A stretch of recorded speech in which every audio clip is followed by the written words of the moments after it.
गोजोन फुंबिलिनि बयनिसिमबो आंनि एसपि बड' निउस चेनेलनि जानानै आंनि गोसो गोरबोनि अननाय आरो सिबिनायखौ जासिहरनानै दिनैनि फुंबिलिनि रादाबखौ फरायनो आखायाव लाबाय। आसा खालामो नोंथाङा आंनि फरायनायखौ जोबजासिम खोनासंगोन। दिनैनि रादाबखौ फरायनो आं मुस्रि फिरमान नार्जारि।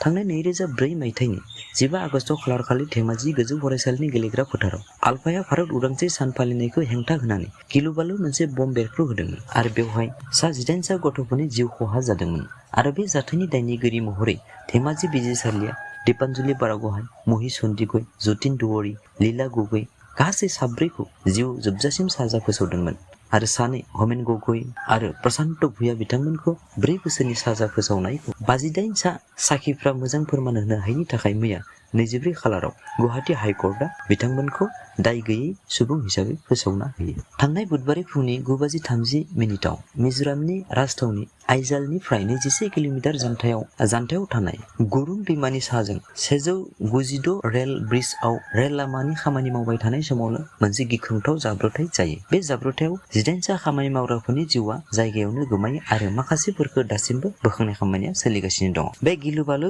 दुखुनांथावना जाब्रबथायाव जिउ गोमानाय सुबुंफोरनि थाखाय रेलवे मिनिस्ट्रिनिफ्राय 10 लाख रां होनायनि खौरां फोसावो। बेराफारसेथिं बे जाथायखौ भारतनि गाहाय मन्त्रि नरेन्द्र मोदी बिथाङा गावनि टुइटारनि गेजेरजों गोथौयै दुखु मोननाय फोरमायनायजों लोगोसे PMNRF मोनसे फान्डनिफ्राय जायफोर सुबुङा गोथौयै जखम जादों बिथांमोननि थाखाय 2 लाख रां आरो जायफोर फिसा जखम जादों बिथांमोननि थाखाय 50,000 रां अनसुंथाइ होनायनि खौरां फोसावो। मे 12 नं सालाकाथि समस्तिनि सिङाव थानाय सालाकाथि ब्लक BPFनि बानजायनायाव क'क्राझार जिल्लानि इरागदाव फोथाराव मोनसे गेवलां मेल जानानै थाङो। बेवहाय BPFनि आफादगिरि हाग्रामा महिलारि बिथाङा बुङोदि फैबाय थानाय MP बिसायख'थियाव रावनिबो राजखान्थि हेफाजाब लायाब्लासिनो हारसिङैनो बिसायख'थि गेलेगोन। बिथाङा गावनि BPF हानजायाव 180 सा BJPनि, 52 सा GSPनि आरो 49 सा गोदान मावथि हाबफैनायखौ दुंब्रुद गोसोजों बरायना लायो। लोगोसे एभिक्सननि थाखाय गुवाहाटी हाइ कर्टआव हाग्रामा महिलारिया शपथनामा दाखिल खालामदों होनना UPPLआ अजद लाबोनायखौ बिथाङा फिननाय होयो। 2008 मायथाइयाव प्रद्युत बरा मुंनि सासे सुबुङासो गुवाहाटी हाइ कर्टआव PIL केस होदोंमोन आरो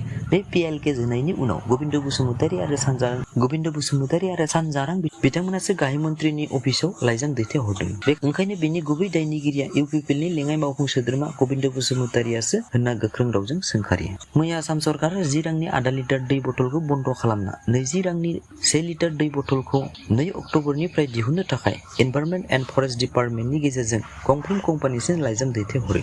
लोगोसे बे लाइजामाव मख'नाय दङदि जायफोर गलादार सिरि आधा लिटार दै बथलखौ फानो अब्ला बिथांमोननि सायाव आयेननि गेजेरजों साजा होगोन होनना मख'नाय जायो। मैया अखाफोरनि खोला मिरुनिफ्राय प्रज्ञान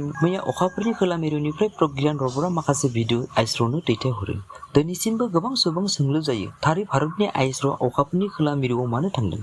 बेनि गुबै जाहोनफोरा जादों बै जायगायाव बुहुमनि मोनसेबो हादोरा दिनैसिमबो नाजानानैबो थांनो हायाखै। गोग्गाथावना बाथ्रादि बुहुमनि गोहोगोरा हादोर आमेरिका, रासिया, चाइना बायदि हादोराबो दिनैसिमबो बेवहाय लेन्डिं खालामनो हायाखै। आरो बेनि अनगायैबो बे जायगायाव बारहुंखा गैयाब्लाबो गले गले बांग्रिं मावनाय बेखौ आनजाद नायनाय आरो बै खोला मिरुनि हायाव मा रासायनिक खनि मुवा नांफाना दं बेफोरनि आनजाद बायदि। नाथाय इन्डियान स्पेस रिसार्च अर्गेनाइजेसना जिहेतु अखाफोराव जोंनि बुहुमनि सानसेया अखाफोरनि 14 सान, ओंखायनो 14 साननि उनाव 28 साननि थाखाय फुरा अखाफोरा खोमसि जागोन। अब्ला फिन गावसोरनि प्रज्ञान आरो बिक्रम लेन्डारनि खामानिया फिन जाफिनगोन ना जाफिना बेखौ लाना बिथांमोना गोथौयै सानगासिनो दङ। रादाब खोनासंनाय नोंथांमोन, दिनैनि रादाबा एसेनोसै। नोंथाङा आंनि रादाबखौ जोबजासिम खोनासंनायनि थाखाय आंनि गोसो गोरबोनि अननाय आरो सिबिनायखौ जासिहरनानै आंनि गोदानथार एसपि बड' निउस चेनेलखौ नोंथाङा साबस्क्राइब खालामाखैब्ला अननानै साबस्क्राइब आरो मोजां मोनदोंब्ला लाइक आरो शेयार खालामनो थाखाय गुरै खावलायहरनाय जाबाय। एसेनोसै, गोजोन्थों।